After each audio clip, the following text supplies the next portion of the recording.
لبيك اللهم لبيك لبيك لا شريك لك لبيك إن الحمد والنعمة لك والملك لا شريك لك لبيك اللهم لبيك لبيك لا شريك لك لبيك إن الحمد والنعمة لك والملك لا شريك لك لبيك اللهم لبيك لبيك لا شريك لك لبيك الحمد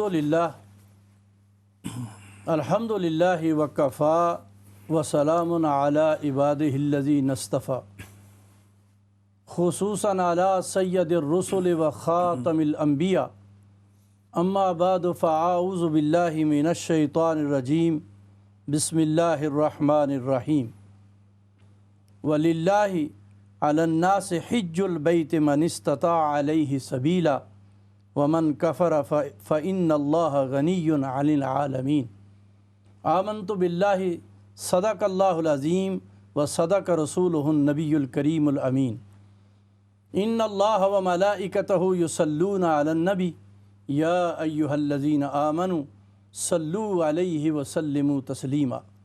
تمام سامعین، حاضرین و ناظرین، نبی مکرم رسول معظم صلی اللہ تعالی علیہ وسلم کی ذات مبارکات پر درود شریف پڑھ لیں تاکہ آپ کا سننا اور ہمارا سنانا اللہ سبحانہ و تعالیٰ کے ہاں قبول و مقبول ہو جائے۔ اللہم صلی علی محمد وعلی آل محمد کما صلیت علی ابراہیم وعلی آل ابراہیم انک حمید مجید۔ اللہم بارک علی محمد وعلی آل محمد کما بارکت علی ابراہیم وعلی آل ابراہیم انک حمید مجید۔ یا رب صلی وسلم دائما ابدا علی حبیبک خیر الخلق کلہم۔ میرے محترم بھائیوں اور بہنوں، یہ ذی الحجہ کا مبارک اور متبرک مہینہ ہے۔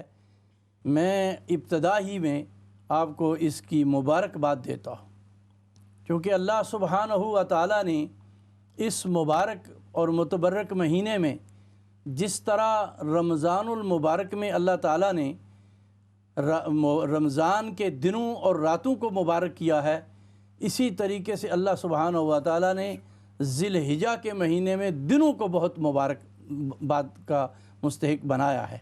بلکہ عجیب روایت ہے کہ سرور دو عالم نبی مکرم رسول معظم صلی اللہ تعالیٰ علیہ وسلم فرما رہے ہیں کہ جس شخص نے یکم ذی الحجہ سے لے کر 9 ذی الحجہ تک روزے رکھے، یعنی ایک روزے کا ثواب 1 سال کا ثواب ہے، اور خاص طور پہ عرفہ کا دن کا جو بارے میں فرمایا اس کا ڈبل ثواب ہے، 1 سال کے پچھلے اور 1 سال کے اگلے اللہ سبحانہ و تعالیٰ جو ہے بندے کے گناہ معاف کر دیتے ہیں۔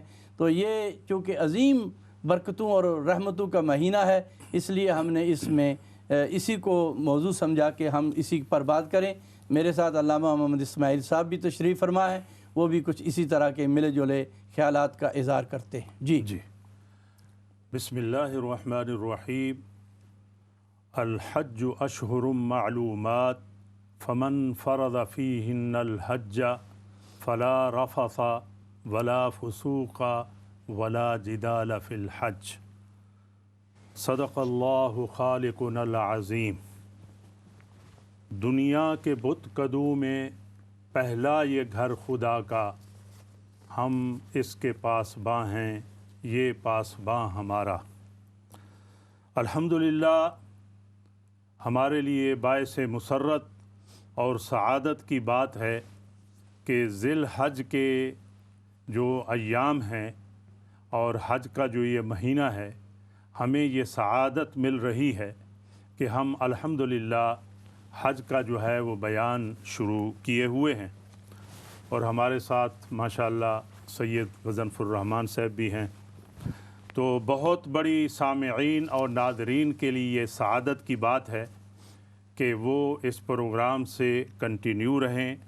جیسا کہ میں نے آیہ مبارکہ پڑھی ہے، اللہ تبارک و تعالی نے ارشاد فرمایا الحج اشہر معلومات، کہ حج کے جو مہینے ہیں یہ معلوم ہی ہیں، ذوالقعدہ ہے، ذی الحج ہے، شوال ہے، اور فرمایا فمن فرض فیہن الحج فلا رفث ولا فسوق ولا جدال فی الحج، جس نے اپنے ذمے حج فرض کر لیا، یعنی ارادہ کر لیا، احرام باندھ لیا، سفر اس نے اختیار کر لیا، تو پھر اسے کیا کرنا چاہیے؟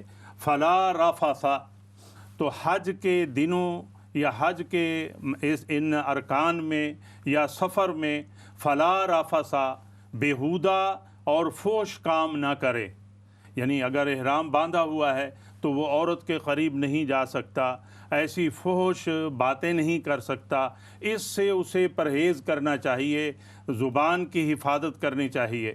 فلا رفث ولا فسوق، اور فسق و فجور کے کام بھی اسے نہیں کرنے چاہیے، ظلم، زیادتی، غیبت، چغل خوری، کسی کو نقصان پہنچانا، ان تمام چیزوں سے پرہیز کرے۔ ولا جدال فی الحج، اور نہ ہی وہ جھگڑا کرے، فساد کرے، آپے سے باہر ہو جائے، غصہ کرنا، ایک دوسرے کو گالی گلوچ دینا اور آپے سے باہر ہونا، ان تمام چیزوں سے پرہیز کرے گا۔ آپ دیکھتے ہیں کہ ایک کسان یا فارمر کوئی فصل اگاتا ہے زمین کے اندر، تو کچھ جڑی بوٹیاں ہوتی ہیں جو نقصان پہنچاتی ہیں فصل کے پھل کے لیے، تو اس کی یہ کوشش ہوتی ہے کہ ان جڑی بوٹیوں کو وہ تلف کر دے تاکہ پانی جو ہے وہ اس پودوں کو پہنچے اور پوری طرح جو ہے وہ پھل لے آئیں۔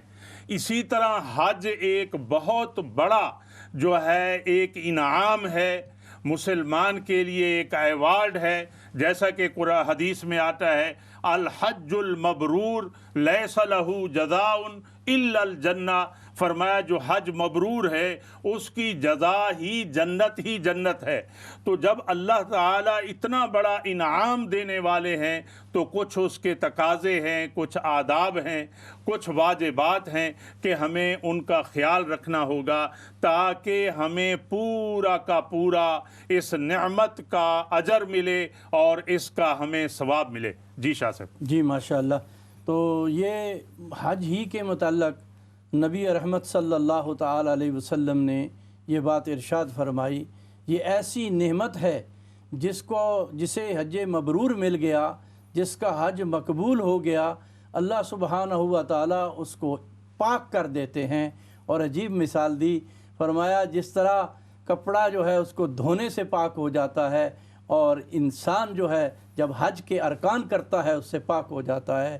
اور ایک روایت میں تو عجیب بات ارشاد فرمایا جس طرح بچہ پیدا ہوتا ہے اس کے گناہ ختم ہو جاتے ہیں، اس طرح حاجی جسے حج مبرور نصیب ہو جائے اس کے بھی اسی طرح گناہ مٹ جاتے ہیں، جس طرح معصوم بچہ جو پہلے دن پیدا ہوا ہے اس کا کوئی گناہ نہیں، اس طرح حج کرنے والے کا بھی کوئی گناہ نہیں رہتا۔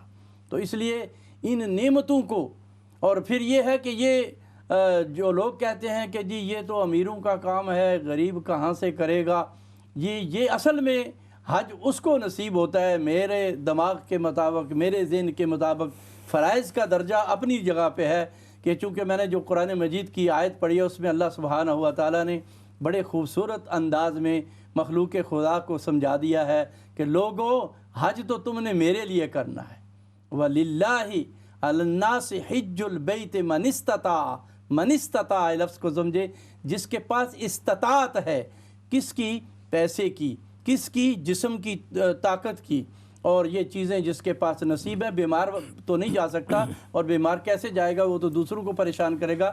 جو صحت کے ساتھ ہے، جس کے پاس اتنے پیسے ہیں کہ وہ حج کر سکے، تو اس کو حکم ہے، اس پر فرض ہے کہ وہ ادا کرے، لیکن جاتا وہ ہے جسے اللہ بلاتا ہے۔ اس بات کا بڑا اچھی طرح اپنے دل اور دماغ میں اس بات کو اپنے دل اور دماغ میں جگہ دیں۔ اور میں نے بارہا دفعہ اس پر حج پر یہ بات کہتے ہوئے اپنے تلخ تجربے کی بھی بات کی کہ ایک بزرگ نے مجھے ایک دفعہ کہا، میں کہ اللہ کے بندے ہر دفعہ تو حج اور عمرے کے لیے چلا جاتا ہے، ہمارے لیے دعا نہیں کرتا؟ اس نے کہا دعا تو کروں گا، لیکن ایک نام ہے اللہ کا، اس کو آپ زیادہ سے زیادہ پڑھیں، اللہ آپ کو بلا لیں گے۔ یا حنانو یا منانو، جو آدمی یہ پڑھتا ہے اس کا بلاوا پھر آ ہی جاتا ہے۔ اللہ تعالیٰ کی اس کے نام کی یہ حکمت ہے، اس کے نام کی یہ شان ہے کہ وہ اس بندے کو پھر کہتا ہے چل تیرے لیے میں اسباب پیدا کرتا ہوں، کیونکہ مسبب الاسباب وہ ہے جی، مال سے نہیں، صرف صحت سے نہیں، اور اس کے بعد بلاوے سے۔ بلاوا آئے گا تو حج نصیب ہوگا، بلاوا نہیں آئے گا تو حج نصیب نہیں ہوگا۔ تو حج ایک اللہ تبارک و تعالیٰ کی بہت بڑی نعمت ہے۔ جیسے اللہ رب العالمین کہتے ہیں کہ اے بندو تم نماز پڑھو، یہ میری عبادت ہے، تو اس کے لیے کہا کہ اقیم الصلاۃ و آتوا الزکوٰۃ، نماز کو وقت پہ ادا کرو اور زکوٰۃ کو ادا کرو۔ اور پھر جب رمضان کے بارے میں روزوں کے بارے میں کہا تو فرمایا اللہ سبحانہ و تعالیٰ نے رمضان کے روزے جو ہیں وہ تم پر فرض کیے ہیں، اس میں تم اللہ تبارک و تعالیٰ کو راضی کر لو اور اپنے جسم کی زکوٰۃ دے دو۔ اسی طریقے سے فرمایا کہ جب تمہارے پاس اللہ نے تمہیں صاحب نصاب بنایا ہے تو اپنے مال کو پاک اور صاف کر لو، اور بڑھانا چاہتے ہو تو اللہ کے ساتھ نسبت کر لو تو 2.5% اللہ کو دے دو۔ لیکن اس کے حج کے بارے میں عجیب جملہ ہے کہ لوگوں حج اللہ کے لیے کرو، حج اللہ کے لیے آؤ، یعنی دوسرے لفظوں میں کسی بڑے کی وہ بات بھی بڑی ہے۔ فرمایا حج نام ہے دوسرا اللہ سے ملاقات کا، وَلِلَّهِ عَلَى النَّاسِ حِجُّ الْبَيْتِ مَنِ اسْتَطَاعَ عَلَيْهِ سَبِيلًا، جس کے پاس زیادہ راہ آ گیا ہے وہ اللہ کی ملاقات کے لیے جائے، وہ اللہ سے ملاقات کے لیے آئے۔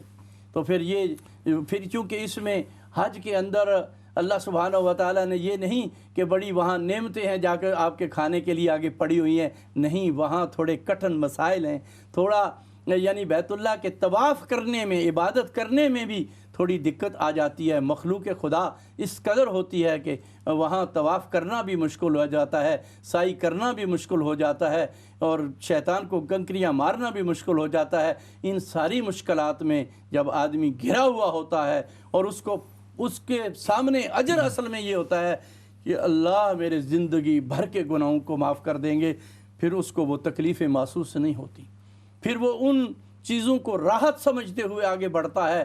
کیوں کہ اللہ سبحانہ و تعالیٰ نے دوسری جگہ قرآن میں عجیب جملہ کہا، فرمایا والفجر ولیال عشر، اللہ سبحانہ و تعالیٰ فجر کی قسم اٹھا رہے ہیں اور 10 دنوں کی اور 10 راتوں کی اللہ سبحانہ و تعالیٰ جو ہے وہ قسم اٹھا رہے ہیں۔ وہ کون سے 10 دن اور کون سی 10 راتیں ہیں؟ وہ یہی 1 ذی الحجہ سے لے کر 10 ذی الحجہ تک، یعنی اللہ سبحانہ و تعالیٰ کو 2 عمل اس مہینے میں، ذی الحجہ کے مہینے میں بہت پیارے ہیں۔ ایک تو وہ جن کو اللہ نے اپنے گھر میں بلا لیا وہ حج بیت اللہ ادا کریں گے، اور دوسرے وہ جو پوری دنیا میں جہاں بھر بھی بس رہے ہیں وہ ان دنوں میں اپنی قربانی کی تیاری کریں گے اور قربانی کریں گے۔ یہ 2 عمل بہت اونچے عمل ہیں۔ اور تیسرا عمل جیسا کہ آپ کو بارہا توجہ دلائی جا رہی ہے کہ اس 1 ذی الحجہ سے لے کر 9 ذی الحجہ تک جتنا ٹائم آپ کو ملتا ہے روزے رکھیں، کم از کم 8 اور 9 کو تو لازمی رکھیں، اور اگر 7 کو بھی ساتھ ملا لیتے ہیں تو 3 روزے ہو جائیں گے، اور اگر آپ کو توفیق ہے تو آپ پہلے سے بعض ایسے بھی حضرات ہیں جن کو اللہ سبحانہ و تعالیٰ نے پورے 9 روزے رکھنے کی توفیق دیا ہے، چاہے وہ حج کے موقع پہ ہوں چاہے وہ پوری دنیا میں کہاں بھی ہوں، تو وہ اس کا اہتمام کرتے ہیں۔ اور چونکہ میں نے جیسے یہ بات آپ کے سامنے کہی، ہر ایک روزے پر اللہ سبحانہ و تعالیٰ 1 سال کا ثواب عطا کر رہے ہیں، اور اس طرح یعنی 9 روزے رکھنے ہیں لیکن 10 سالوں کا ثواب ہے، کیونکہ ہر روزے کا 1 سال کا ثواب ہے، اور 9 ذی الحجہ کا جو روزہ ہے، عرفات کا جو روزہ ہے، اس کا 2 سال کا ثواب ہے۔ عجیب روایت میں لکھا ہے، فرمایا 1 سال پہلے کے اور 1 سال بعد کے بندے کے گناہ معاف ہو جاتے ہیں۔ تو اللہ تبارک و تعالی ہمیں ان دینی باتوں کی سمجھ دے اور عمل کی ہمیں توفیق عطا فرمائے۔ جی بسم اللہ الرحمن الرحیم۔ ان اول بیت وضع للناس للذی ببکۃ مبارکا وہدی للعالمین فیہ آیات بینات مقام ابراہیم ومن دخلہ کان آمنا۔ یہ وہ پہلا گھر ہے رب ذوالجلال کا جو کرۂ ارض پہ بنایا گیا ہے، جس کا نام مکہ مکرمہ ہے، مبارکاً وہدی للعالمین، جو باعث برکت ہے اور ہدایت کا مرکز ہے جہاں والوں کے لیے۔ ان میں بہت ساری کھلم کھلا نشانیاں ہیں اور مقام ابراہیم بھی ہے۔ جو بھی داخل ہو گیا مکہ مکرمہ کے اندر، اس سرزمین حجاز کے اندر، وہ امن والا ہو گیا۔ سبحان اللہ۔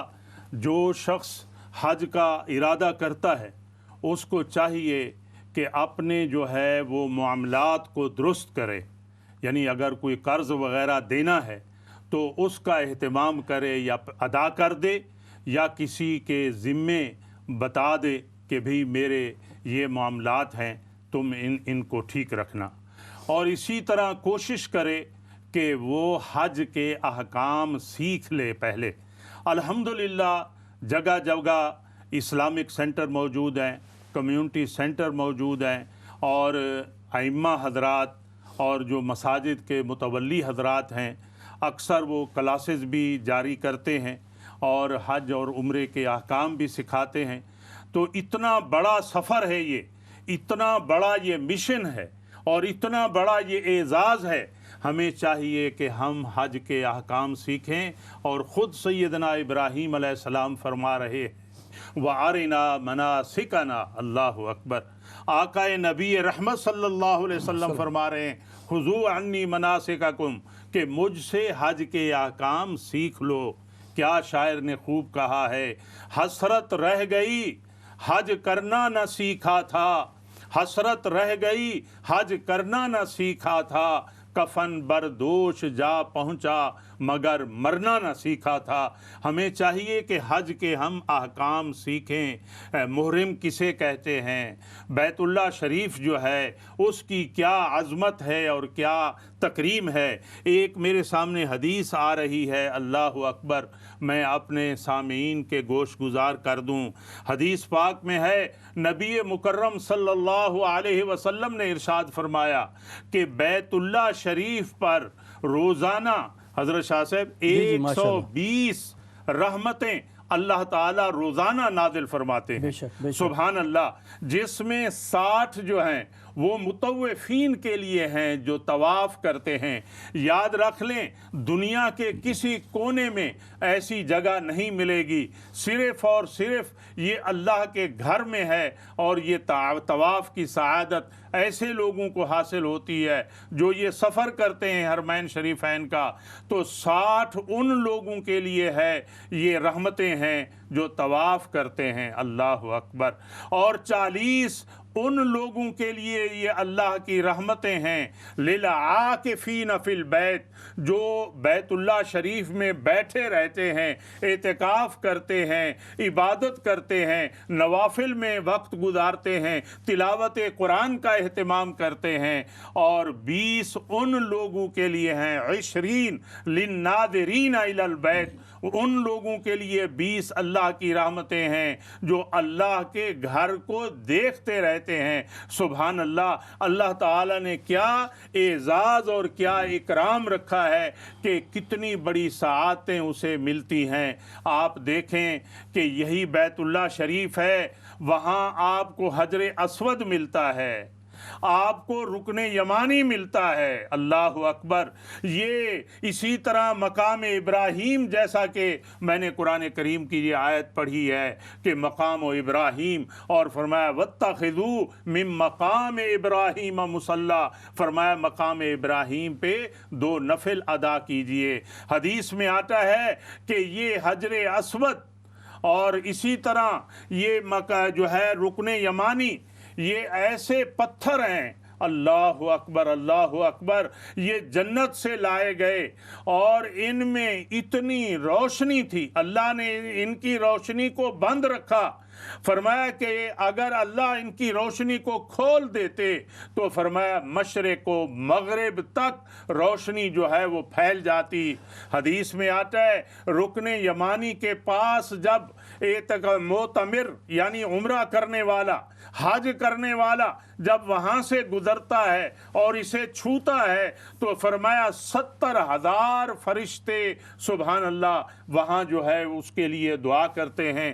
اور یہ وہ رکن یمانی سے لے کر حجر اسود تک یہ جو درمیان کا یہ جو سفر ہے، اس میں آپ یہ دعا پڑھیں، ربنا آتنا فی الدنیا حسنۃ وفی الآخرۃ حسنۃ وقنا عذاب النار، یعنی یہ وہ دعا ہے جو ہم ہر فرض نماز کے بعد پڑھتے ہیں، اٹھتے بیٹھتے پڑھتے ہیں، لیکن اس کی سعادت دیکھیں کہ اللہ نے اسے کہاں اس تحفے کو ہمیں عطا کیا ہے کہ آپ ایسے موقع پر یہ دعا پڑھیں۔ جی شاہ صاحب۔ جی ماشاءاللہ، تو یہ باتیں آپ کے سامنے اس لیے کہی جا رہی ہیں، بتائی جا رہی ہیں تاکہ ان کے اوپر ہم جو ہے عمل کر کے اپنی زندگی کو کا رخ جو ہے وہ سیدھا کر لیں۔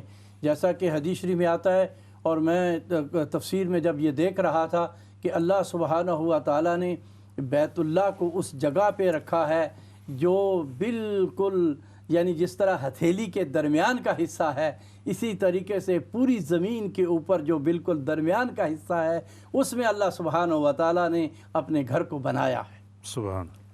مفتی محمد شفیع صاحب رحمۃ اللہ علیہ معارف القرآن میں یہ جملہ جو لکھ رہے ہیں وہ عجیب ہے۔ فرمایا بیت اللہ کی بالکل سیدھ کے اوپر عرش معلیٰ سے نیچے جو آسمان کے اوپر اللہ سبحانہ و تعالیٰ نے فرشتوں کا بیت المعمور بنایا ہے، اور عجیب جملہ لکھا، فرمایا بیت المعمور سے اگر کوئی چیز گرائی جائے تو وہ سیدھی بیت اللہ کی چھت پہ آ کے گرتی ہے۔ اللہ اکبر۔ جی، اللہ نے سبحانہ و تعالیٰ نے بالکل اس کو درمیان میں رکھا، اور پھر چاروں طرف سے دیکھیے بیت اللہ جو ہے جو جن لوگوں کو اللہ بلاتا ہے اور جن لوگوں کو اللہ نے بلکہ اللہ سب کو بلائے، اپنا ایمان والوں کو اپنا گھر دکھائے، جنہوں نے جا کے دیکھا ہے بیت اللہ کی چاروں طرف سے امام کھڑا ہوتا ہے اور بیت اللہ کی یعنی کعبۃ اللہ کی طرف منہ کر کے نماز پڑھاتا ہے۔ وہ کبھی جو ہے وہ مشرق میں کھڑا ہوتا ہے، کبھی مغرب میں کھڑا ہوتا ہے، کبھی شمال میں کھڑا ہوتا ہے، کبھی جنوب میں کھڑا ہوتا ہے، اور کبھی درمیان میں آ کے وہ کھڑا ہوتا ہے، چونکہ پوری دنیا میں پوری کائنات میں جہاں جہاں بھی مسلمان ہیں وہ بیت اللہ کی طرف کر کے منہ کر کے نماز پڑھتے ہیں۔ یہ ایک ہمارے لیے جہت مقرر کی گئی ہے، چونکہ نماز تو ہم اللہ کی پڑھتے ہیں، اسی لیے اللہ رب العالمین نے فرمایا کبھی ایسا بھی ہو سکتا ہے کہ تمہیں بیت اللہ کی سیدھ کا پتہ نہ چلے، تو فرمایا اس بات کو چھوڑ دو، تم جدھر بھی منہ کرو گے فَأَيْنَمَا تَوَلُّوا فَثَمَّ وَجْهُ اللَّهِ، تم جب نماز اللہ کی پڑھو گے تو اگر بیت اللہ کی طرف کبھی منہ کرنے میں غلطی بھی ہوگی تو تب بھی تو نماز میں نے قبول کرنی ہے، تمہاری نماز کو قبول کر لیا جائے گا۔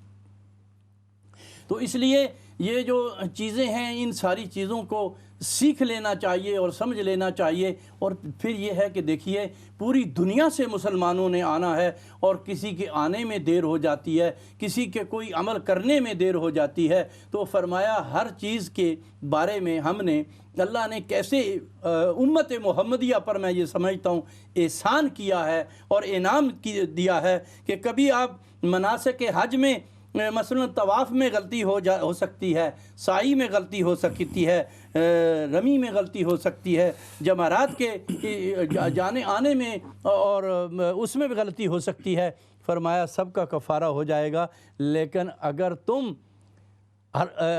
میدان عرفات میں چند وقت کے لیے بھی آ گئے تو تمہاری ساری غلطیوں کو ہم معاف کر سکتے ہیں، تمہاری ساری کوتاہیوں کو ہم معاف کر سکتے ہیں، اور حج مبرور جیسی نعمت تمہیں نصیب کر سکتے ہیں۔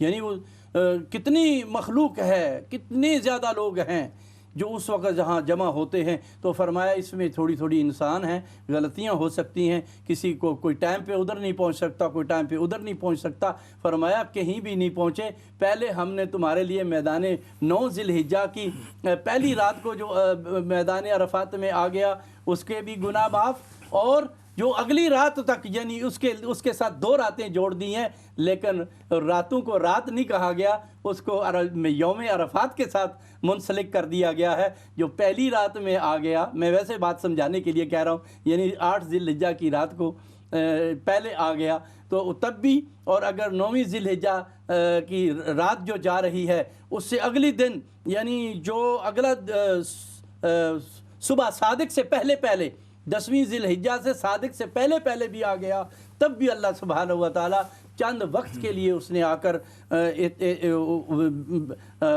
میدان عرفات میں پہنچ گیا اور ہاتھ اٹھا لیے اور لبیک اللہم لبیک کا ورد کر لیا، تو فرمایا ہم اس کے اگلے پچھلے گناہ معاف کر دیں گے، اس کے آنے کو قبول کر لیں گے، اس کے حج جیسی نعمت اسے نصیب کر دیں گے، اور اس طرح پاک کر دیں گے جس طرح کپڑے کو دھو کے پاک کر دیا گیا ہے، اس طرح پاک کر دیں گے جیسے ابھی وہ اپنی ماں کے پیٹ سے باہر آیا ہے، اس کا کوئی گناہ نہیں رہا۔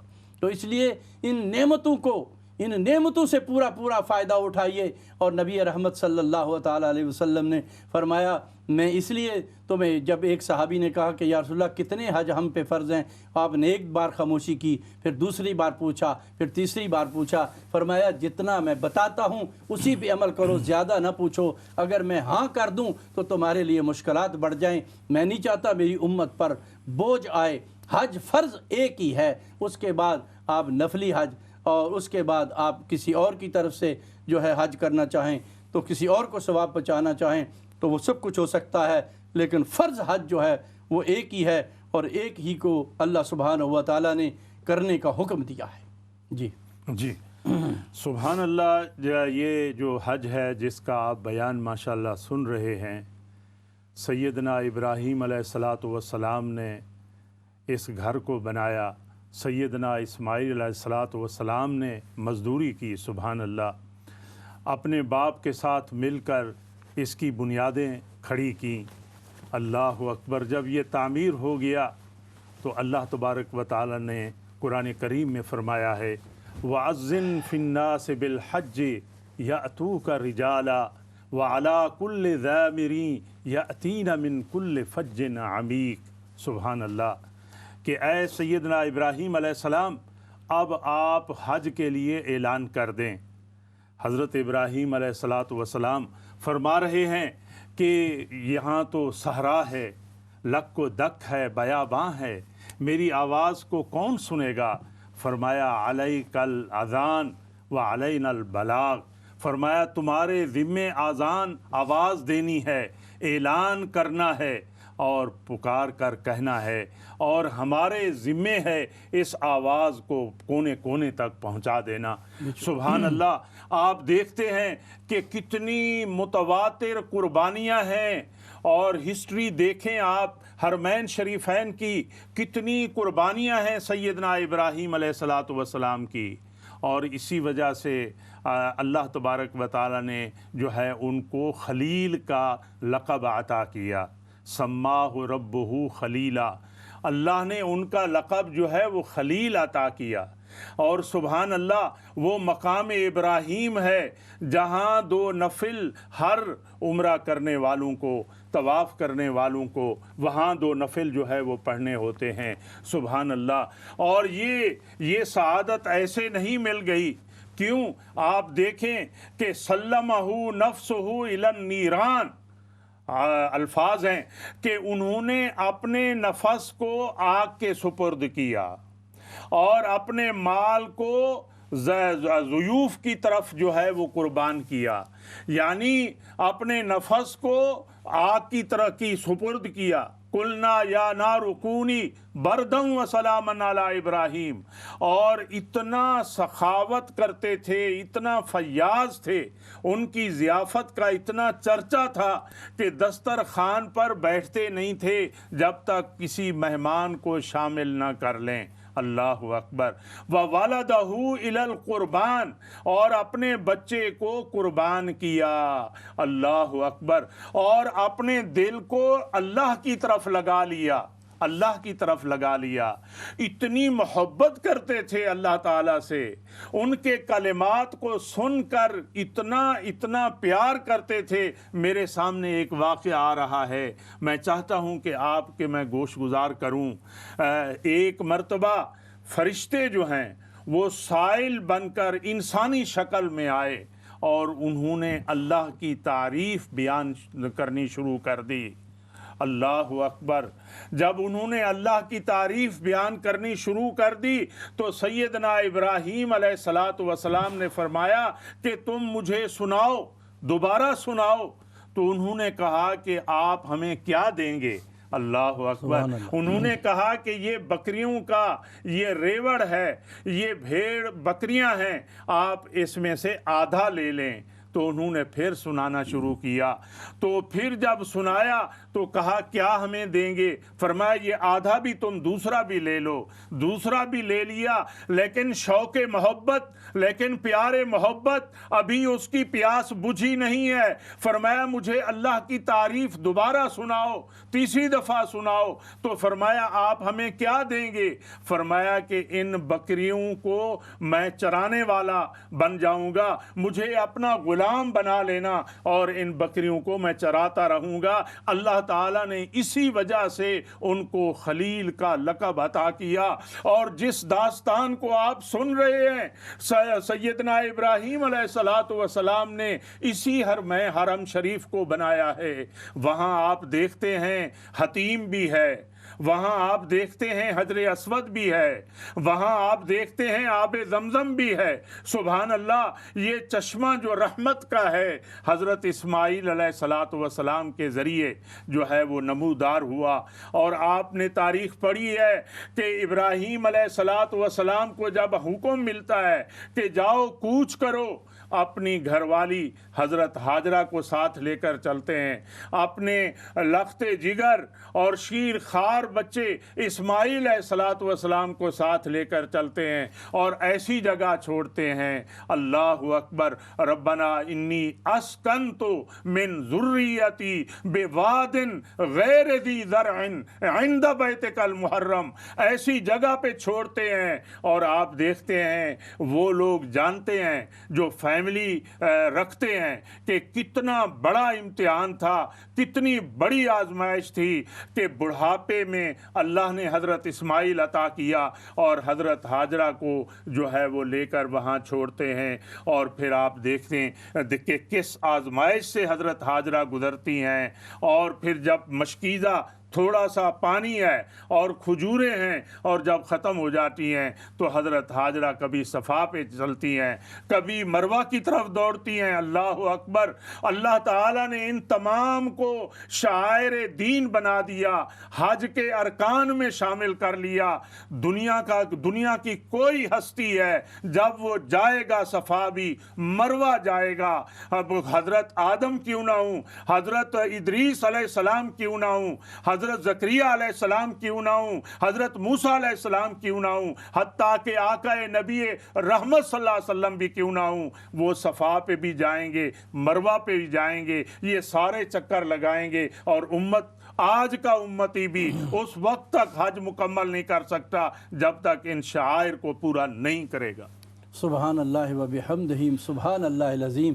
یہ باتیں ہیں وہ جو مجھے اور آپ کو سیکھ کر اپنے ایمان کو بڑھانا ہے، کیونکہ ہم بات کر رہے ہیں وَلِلَّهِ عَلَى النَّاسِ حِجُّ الْبَيْتِ مَنِ اسْتَطَاعَ عَلَيْهِ سَبِيلًا، کیونکہ یہ بہت بڑی نعمت ہے۔ اور ابھی یہ آپ کے سامنے بات آئی، لیکن اس کو علامہ صاحب کا پتہ نہیں دھیان نہیں گیا کہ اس کو کھولا نہیں، کیونکہ اللہ سبحانہ و تعالیٰ نے نبی کریم صلی اللہ علیہ وسلم کو اپنا حبیب بنایا ہے اور حضرت ابراہیم علیہ السلام کو اپنا خلیل بنایا ہے۔ اس بات کو ذرا سمجھنے کی ضرورت ہے۔ خلیل اس کائنات میں صرف حضرت ابراہیم علیہ السلام ہیں، کیونکہ اللہ کہہ رہے ہیں میرے سے زیادہ اس کائنات کے اندر کوئی پیار کرنے والا نہیں۔ خلیل اس کو کہتے ہیں کہ جو اللہ سے اس سے بڑھ کر کوئی اور پیار کرنے والا نہ ہو، اور حبیب اس کو کہتے ہیں کہ اللہ کی ذات جس سے پیار کرے اس سے بڑھ کر اللہ کسی اور سے زیادہ بڑا پیار کرنے والے نہ ہوں۔ تو اللہ کا سب سے زیادہ پیار نبی مکرم صلی اللہ تعالیٰ علیہ وسلم کے ساتھ ہے، اور حضرت ابراہیم علیہ السلام کا سب سے زیادہ پیار اللہ کے ساتھ ہے۔ تو یہ عجیب اس کی تقسیم ہے، تو اس کو بھی آپ سمجھتے ہوئے جائیں۔ لیکن اللہ نے یہ شان حضرت نبی مکرم رسول معظم صلی اللہ علیہ وسلم کے دادا جان کو اسی خاندان میں دی۔ تو ہم بات کر رہے تھے کہ ذی الحجہ کا مہینہ بڑا مبارک مہینہ ہے، اس میں جتنا زیادہ ہو سکے آپ روزوں کا اہتمام کریں، اور جتنا زیادہ ہو سکے آپ قربانی کی طرف دھیان دیں، تاکہ یہ دو عمل جو ہیں میرے رب کو بہت زیادہ پسند ہیں۔ حضرت عائشہ صدیقہ رضی اللہ تعالی عنہا کی عجیب حدیث ہے، فرمایا رحمت والے نبی نے فرمایا اس 9 ذی الحجہ کو، یوم عرفات کو، اتنے بندوں کے گناہ معاف ہوتے ہیں کہ اس کا کوئی اندازہ ہی نہیں کیا جا سکتا۔ تو تھوڑی دیر کے بعد ہم بریک کی طرف بھی جا رہے ہیں، تو آپ اس بات کو سیکھتے جائیں اور ان باتوں کے لیے اپنے رب سے تعلق بھی جوڑتے جائیں۔ اور اگر آپ مثال کے طور پر نفل پڑھنے سے تھک گئے ہیں، قرآن پڑھنے سے تھک گئے ہیں، اور اس کے بعد ذکر و اذکار میں لگ جائیں، کسی طرح کچھ نہ کچھ کرتے رہیں، تاکہ اللہ سبحانہ و تعالیٰ کی ذات ہم سے اتنا راضی ہو جائے، اتنا راضی ہو جائے کہ ہماری ساری زندگی کے گناہ ان موقعوں پہ سے ہم فائدہ اٹھاتے ہوئے اپنے گناہوں کو معاف کروا لیں۔ اور جیسا کہ حدیث شریف میں آتا ہے کہ نبی مکرم رسول معظم صلی اللہ علیہ وسلم سے جب یہ شکایت کی گئی کہ اے اللہ کے رسول، پہلی امتوں کے ثواب تو ہم سے آگے بڑھ جائیں گے کیونکہ ان کی عمریں زیادہ ہیں، ان کو اعمال کرنے کا وقت زیادہ ملا۔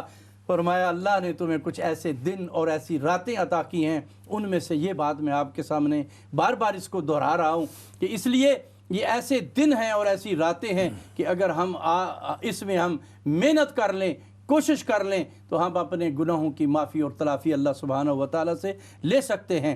تو اسی طریقے سے یہ جو ذی الحجہ کا مبارک مہینہ ہے، یعنی جیسا کہ مقام ابراہیم کا ذکر کیا گیا، وہ ایسی جگہ ہے کہ نبی کریم صلی اللہ علیہ وسلم کے ساتھ جب سیدنا عمر رضی اللہ تعالیٰ عنہ طواف کر رہے تھے، اور وہ طواف کے بعد فرمایا یا رسول اللہ صلی اللہ علیہ وسلم، میرا جی چاہتا ہے کہ یہاں پر 2 رکعت نماز نفل ادا کر لوں، اور مجھے آپ کی اس کی اجازت دیں۔ تو رحمت والے نبی نے فرمایا کہ مجھے ابھی اللہ نے حکم نہیں دیا۔ اسی وقت جبرائیل امین اترے اور کہا واتخذوا من مقام ابراہیم مصلی، اے میرے پیغمبر آپ اس کو مقام ابراہیم کو جائے نماز بنا لیں۔ تو ابھی ہم بریک کی طرف جا رہے ہیں، پھر اس بات کو میں تھوڑا سا دہراتا ہوں اور آپ کو بتاتا ہوں کہ یہ اللہ کے ساتھ ملاقات کا اور اللہ کے ساتھ تعلق کا کتنا بڑا ذریعہ ہے۔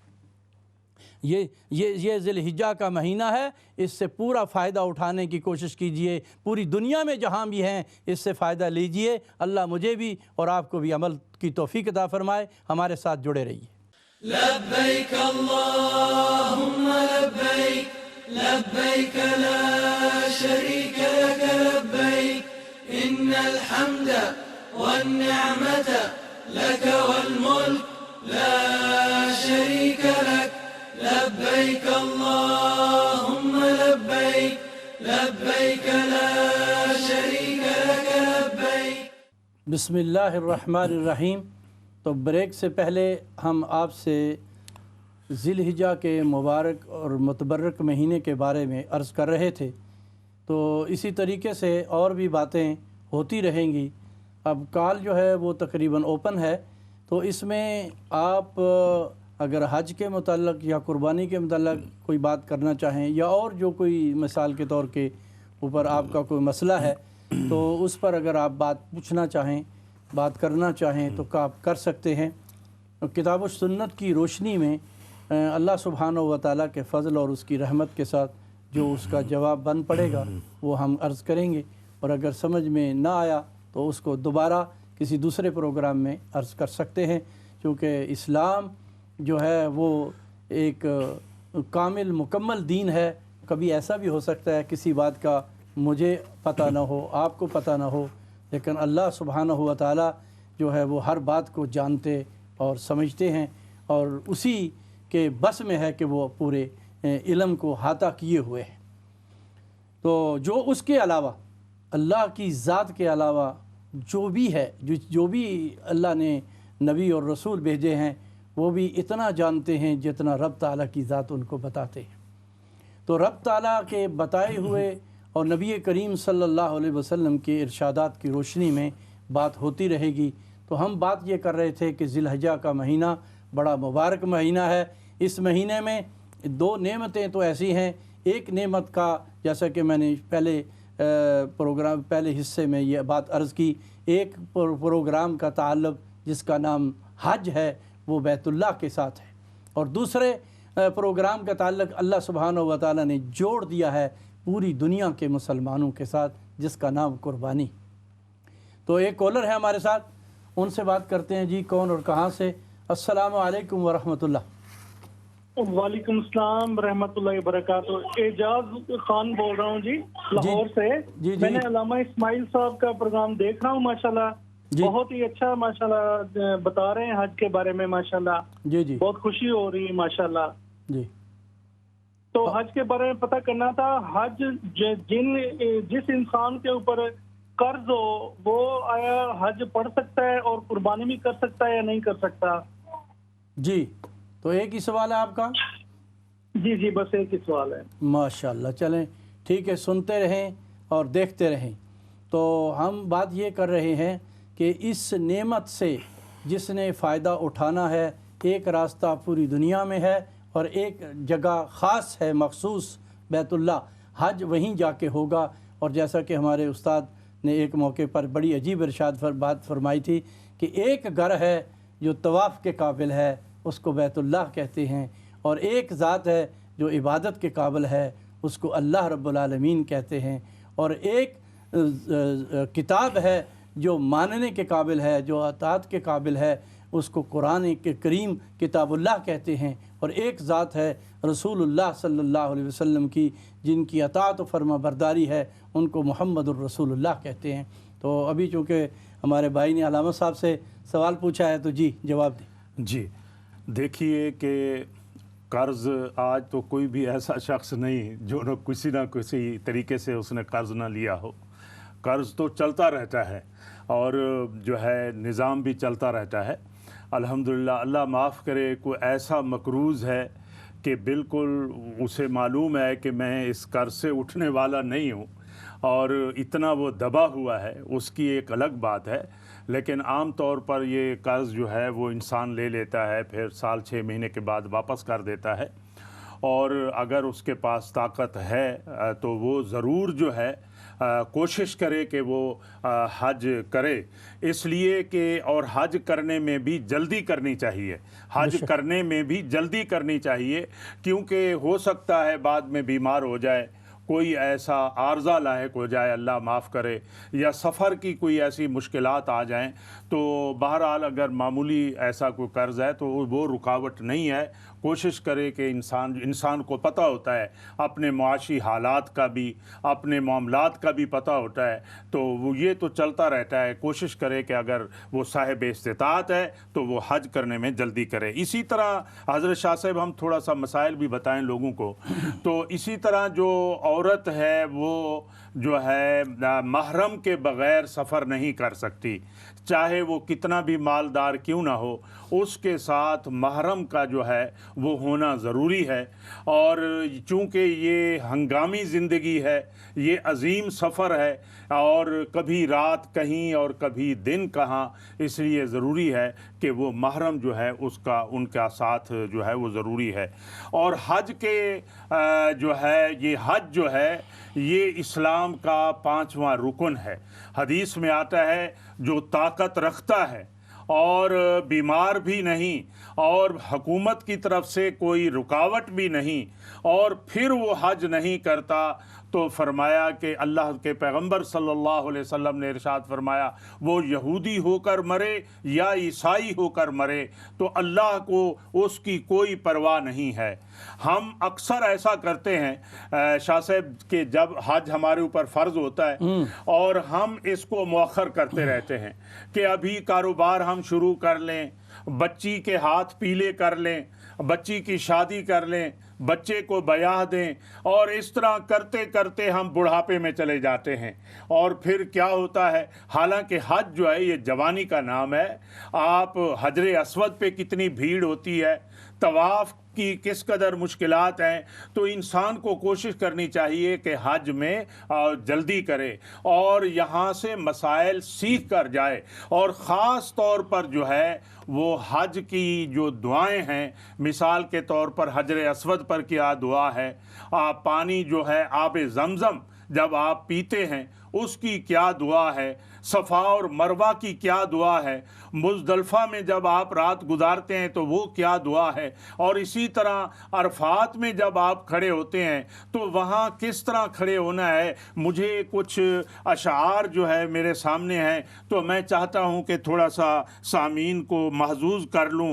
کیا کہا ایک شاعر نے، اس رخ پہ نہ کچھ بس ہے نہ رخسار پہ قابو، اللہ اکبر، سبحان اللہ۔ اس رخ پہ نہ کچھ بس ہے نہ رخسار پہ قابو، رونے دو ہمیں، اللہ اکبر، جی، رونے دو ہمیں شام سے تابا سحر، اگر بخشے زے ہے قسمت، نہ بخشے تو شکایت کیا، سرے تسلیم خم ہے جو مزاج یار میں آئے، سرے تسلیم خم ہے جو مزاج یار میں آئے، گیا وقت پھر ہاتھ آتا نہیں، شاہ صاحب بالکل، گیا وقت پھر ہاتھ آتا نہیں، اللہ اکبر، صدا دور دورہ جو ہے وہ دکھاتا نہیں۔ صحیح، تو اس لیے ہمیں کوشش کرنی چاہیے جیسے اللہ نے ہمیں وسائل دیے ہیں، اور پھر یہ ہے کہ حج اور عمرے پر خرچ کیا جانے والا پیسہ جو ہے وہ تو اللہ ان کو 700 گنا واپس کر دیتے، کبھی انسان محتاج ہوتا نہیں، بلکہ حدیث میں آتا ہے تم بار بار حج اور عمرہ کرو، فرمایا تمہارے گناہ بھی مٹیں گے اور اللہ تمہیں جو ہے وہ خوشحال بھی بنائیں گے۔ تو گویا خوشحالی کا یہ پیغام ہے۔ جی حضرت شاہ صاحب۔ جی، تو بات یہ ہو رہی تھی کہ آپ نے فرمایا کہ اگر کسی آدمی، یعنی لوگ جو ہیں یہ کہتے ہیں کہ بھی اگر کسی کے اوپر قرضہ ہے تو اس کو حج کے لیے نہیں جانا چاہیے۔ یہ بات بے شک اپنی جگہ پہ صحیح ہے، لیکن یہ تب کہ وہ قرض ادا کرنے میں اس کو تکلیف ہو رہی ہو، اور یعنی پہلی بات یہ ہے کہ جو قرآن نے کہا من استطاع علیہ سبیلا، اس کے پاس استطاعت ہے حج کرنے کی، اس کے اوپر حج فرض ہے۔ اب رہی بات قرضے کی، قرضے تو بہت سارے لوگوں نے بینکوں سے بھی لیے ہوئے ہیں، دوسرا تیسرا بھی لیا ہوا ہے۔ اگر ایک قرضہ بوجھ نہیں ہے، بالکل بالکل، سٹیپ بائی سٹیپ وہ اتر رہا ہے، تو وہ آپ کو اس کا بہانہ بنا کے حج کو نہیں روکنا چاہیے۔ اور دوسری بات بڑی عجیب یہ ہے کہ حج کو جتنی جلدی کریں اتنی جلدی کرنا چاہیے، کیونکہ فرض کی ادائیگی میں دیر نہیں کرنی چاہیے۔ جی جی، اور تیسری بات یہ ہے کہ جو ہمارے ملکوں کا نظام ہے، ہم نے سمجھا ہوا ہے کہ ہمارے بچے بڑے ہوں گے، جوان ہوں گے، وہ پیسے کمائیں گے، پھر وہ ہمیں حج پہ بھیجیں گے، اس وقت ہم جائیں گے۔ جی، تو حج جو ہے یہ تعلق ان باتوں سے نہیں رکھتا، بلکہ کوشش یہ کریں کہ آپ اپنا حج ادا کر لیں، بچوں کے لیے دعا کریں جب وہ بڑے ہو جائیں تو وہ اپنا حج ادا کریں، اور اگر ان کو توفیق مل جائے تو وہ آپ کو حج اور یا عمرہ کروائیں۔ جی جی جی، جیسا کہ یہ بہتر ہے۔ تو اس لیے اس نعمت کا پورا فائدہ اٹھائیں۔ اور میرے سامنے حضرت عبداللہ بن مبارک رحمۃ اللہ علیہ کا عجیب ایک واقعہ ہے کہ انہوں نے ایک دیکھا کہ ایک عورت جو ہے وہ ایک بدبودار چیز کو لپیٹے ہوئے جا رہی ہے، تو آپ نے بدبو سونگی تو بہت پریشان ہوئے، فرمایا میری بہن ٹھہر جا، یہ کیا ہے، آپ کے پاس کیا ہے اتنی بدبودار چیز اور کہاں لے جا رہی ہیں؟ اس نے کہا چھوڑ دو مجھے اپنا کام کرنے دو، میرے بچے کتنے دنوں سے بھوکے ہیں، کچھ کھایا پیا نہیں، یہ ایک مرغی جو کہ حرام پڑی تھی اس کو اٹھا کے لے جا رہی ہوں، صاف کر کے وہ بچوں کو دھو دھلا کے اس کو کھلاؤں گی۔ حالانکہ شرعاً اس وقت جب یہ حالت ہو جائے تو حرام اتنا کھا لو کہ جان بچ جائے، مزے نہیں لے سکتے لیکن اتنا کھا سکتے ہیں کہ جان بچ جائے۔ تو حضرت عبداللہ بن مبارک نے کہا نہیں میری بہن آپ یہ نہ کھائیں، اور آپ میرے پاس جو میرے حج کے پیسے ہیں، اللہ جو حج کی رقم جمع کی ہوئی تھی کہ میں حج کرنے کے لیے جاؤں گا، وہ ساری کی ساری رقم اٹھا کے اس کو دے دی۔ اور فرمایا جاؤ اپنے بچوں کو حلال کھلاؤ، میرے ہوتے ہوئے میں وہ حج پہ کیوں جاؤں جب کہ میرا جو ہے مخلوق اور پھر خاص طور پر نبی کریم صلی اللہ علیہ وسلم کے خاندان کی عورت جو ہے وہ اس سے پریشان ہو رہی ہے۔ تو ایک کالر ہے ہمارے ساتھ، ان سے بات کرتے ہیں۔ جی کون اور کہاں سے؟ السلام علیکم ورحمۃ اللہ۔ وعلیکم السلام۔ جی مفتی صاحب میرا سوال ہے کہ یہ عید الاضحیٰ کے جو روزے ہیں، ٹھیک ہے، تو یہ کتنے ہیں، کب سے سٹارٹ ہونے اور کتنے رکھنے ہیں؟ دوبارہ ذرا بولیں۔ عید الاضحیٰ کے جو روزے رکھتے ہیں، ہاں ٹھیک ہے ٹھیک ہے جی، تو یہ کب سے سٹارٹ ہو رہے ہیں اور کتنے رکھنے فرض یعنی ہیں، کتنے رکھنے ہیں؟ ٹھیک ہے ماشاءاللہ۔ ایک ہی سوال ہے آپ کا؟ ہاں جی بس یہی۔ ٹھیک ہے جزاک اللہ۔ ایک اور کالر ہے ہمارے ساتھ، ان کے سے بھی بات کرتے ہیں۔ جی کون اور کہاں سے؟ جی السلام علیکم۔ وعلیکم السلام، کیسے ہیں؟ ماشاء اللہ آپ ٹھیک ہیں؟ علامہ اسماعیل صاحب ٹھیک ہے ماشاء اللہ؟ جی جی جی الحمدللہ ٹھیک۔ جی میرا سوال یہ ہے مولانا صاحب کہ اگر کسی کے والدین فوت ہو جائیں اور ہم ان کے نام کا عمرہ حج کر سکتے ہیں؟ جی ٹھیک ہے۔ اور ایک ہی سوال ہے آپ کا؟ جی جی وہ ٹھیک ہے جی، اللہ تبارک و تعالیٰ جو ہے ہمیں سمجھ نصیب فرمائے۔ یہ جو بھائی نے بولا نا کہ بھئی ہم اپنے ماں باپ جو فوت ہو گئے ہیں کیا ان کی طرف سے حج کر سکتے ہیں کہ نہیں، تو پہلے یہ بات سن لیں، پہلے اپنا حج جو ہے فرض ادا کرنا وہ ضروری ہے۔ اگر آپ نے اپنا فرض حج ادا کر لیا ہے اور آپ حج کے موقع پہ گئے ہوئے ہیں تو وہاں جا کر عمرہ ان کے نام پہ کر سکتے ہیں۔ اور اگر آپ ان کے نام پہ حج کرنا چاہیں تو آپ کا اگر حج ادا ہو چکا ہے تو اس کے بعد آپ جا کر ان کی طرف سے بھی حج کر سکتے ہیں۔ جی پہلا سوال کیا ہے؟ جی روزوں کے بارے میں ہے کہ روزے بتائیں جی جی جلدی۔ جی ماشاءاللہ میری بہن نے بہت اچھا سوال اٹھایا ہے اور لاکھوں سے ماشاءاللہ ناظرین اس وقت پروگرام ہمارا سن رہے ہیں۔ تو سب سے پہلی بات تو یہ ہے جیسا کہ حضرت شاہ صاحب نے فرمایا ہے کہ یہ جو 10 دن ہیں بہت قیمتی دن ہیں اور ہمیں کوشش کرنی چاہیے کہ ہر روز جو ہے ہم روزہ رکھیں۔ حدیث میں ہے کہ ایک روزہ جو ہے وہ 1 سال کے روزوں کے برابر اس کا اجر ہے، اور ان 10 دنوں میں ایک نیکی جو ہے وہ 700 نیکیوں کے برابر ہے۔ جہاں تک دوسرے نفلی روزوں کا تعلق ہے تو کم از کم ہم کوشش کریں کہ 9 تاریخ کا یعنی عرفہ کے دن، لیکن وہ لوگ جو وہاں حرمین میں نہیں ہیں، حج پہ نہیں ہیں، جو دوسرے لوگ ہیں وہ جو ہے وہ عرفے کا روزہ رکھیں۔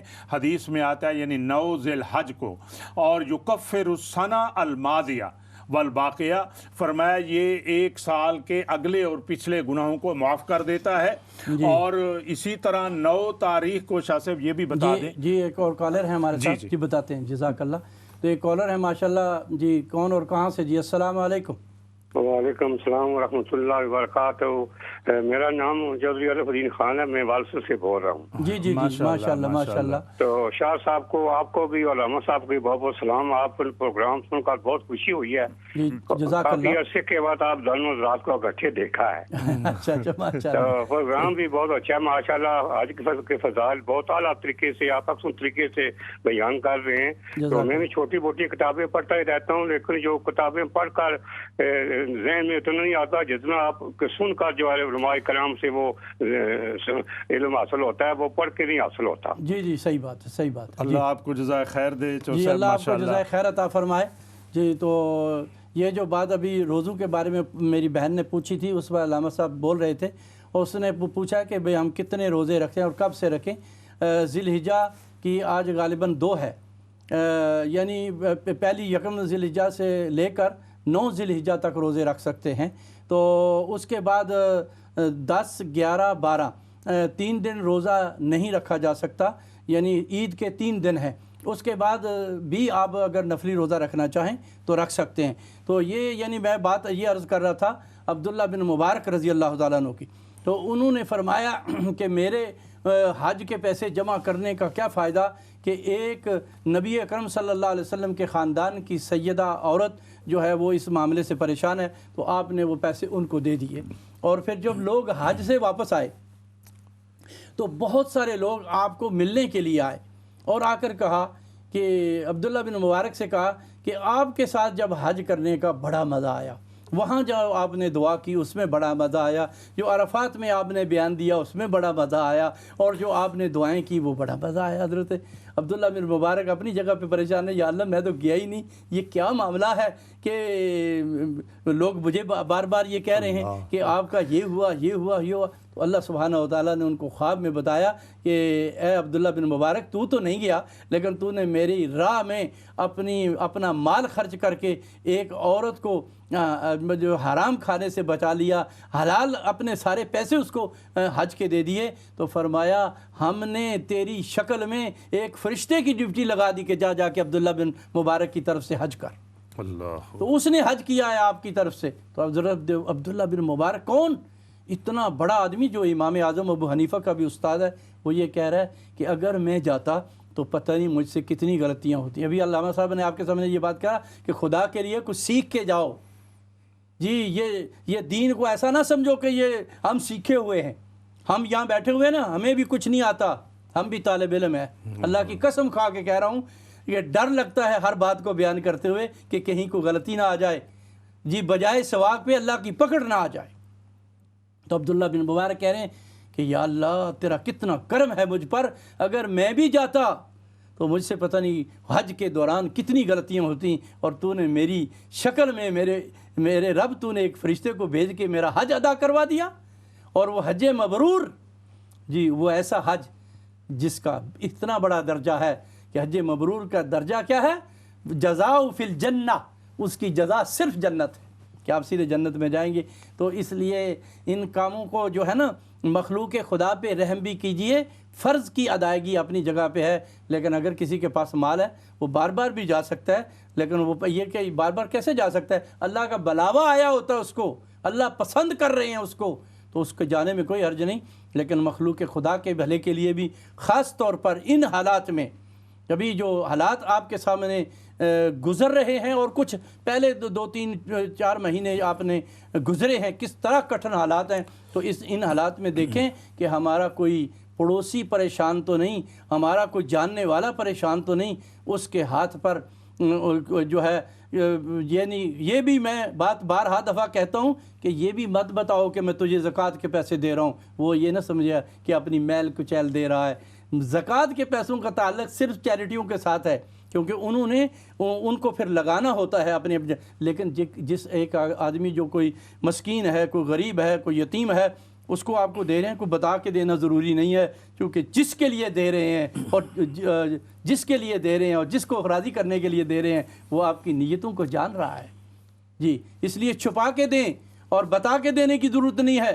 ہاں، جو آپ اداروں کو دے رہے ہیں، مثلا آپ ایک آدمی کسی ادارے کو پیسہ دیتا ہے تو وہ اٹھا کر اس کو مسجد میں لگا دے، تو اس بندے کو بھی گناہ، جس نے دیا اور جس نے لگایا اس کو بھی گناہ۔ پہلے بندے کو اس لیے گناہ، اس نے بتایا نہیں ہے یہ زکوٰۃ کا پیسہ ہے، اور دوسرے نے پوچھا نہیں ہے کہ یہ کون سا پیسہ ہے۔ تو اس لیے جہاں جگہ ہے، حالانکہ زکوٰۃ کی تملیغ کرنے کے بعد تعمیر کے اوپر بابر مجبوری لگایا جا سکتا ہے، لیکن اللہ سبحانہ و تعالیٰ نے جو طریقہ کار ہمارے لیے مقرر فرمایا ہے وہ بہتر یہ ہے کہ ہم اپنے مال کو پاک کرنے کے لیے، اپنے مال کو بڑھانے کے لیے، اپنے مال کو محفوظ کرنے کے لیے اللہ سبحانہ و تعالیٰ میں کی راہ میں اپنا 2.5% جو ہے وہ مال ضرور خرچ کریں، اس میں برکت ہوگی، خیر ہوگی، اور نقصانات سے آپ بچے رہیں گے۔ تو یہ حج اور ذی الحج یہ کیسا مبارک مہینہ ہے کہ حضرت عبداللہ بن مبارک رضی اللہ تعالیٰ عنہ اور رحمۃ اللہ علیہ کیسی خوبصورت بات کہہ رہے ہیں۔ فرمایا اللہ تو نے میرے اوپر کتنا بڑا احسان کیا کہ میری طرف سے حج کا جیسا درجہ مجھے نصیب کر دیا۔ تو جیسے کہ آپ ایک بھائی یہ پوچھ رہا ہے کہ ماں باپ کی طرف سے، ماں باپ کا تو حق میرے بھائی ادا ہو نہیں سکتا، ہم 100 حج بھی ان کی طرف سے کریں تب بھی ان کا حق نہیں ادا ہو سکتا۔ جس طریقے سے انہوں نے ہمیں پالا ہے، جوان کیا ہے، ہمارے لیے دعائیں کی ہیں، اس درجے پر میں آپ دعا کر سکتا ہوں نہ آپ کر سکتے ہیں۔ رحمت والے نبی صلی اللہ علیہ وسلم نے اسی لیے فرمایا الجنت تحت اقدام الامہات، جنت تو تمہاری ماؤں کے قدموں میں اللہ نے رکھ دی۔ جی ہاں، جیسے شاہ صاحب آپ نے فرمایا ہے کہ فوت شدہ والدین کی طرف سے اولاد جو ہے وہ حج کر سکتی ہے، جی عمرہ بھی کر سکتی ہے، اور اسی طرح اگر انہوں نے کوئی نظر مانی تھی جی وہ بھی وَلْيُوفُوا نُذُورَهُمْ، وہ بھی اولاد جو ہے ان کی نظر بھی پوری کرے۔ مثلا روزے کوئی انہوں نے رکھے تھے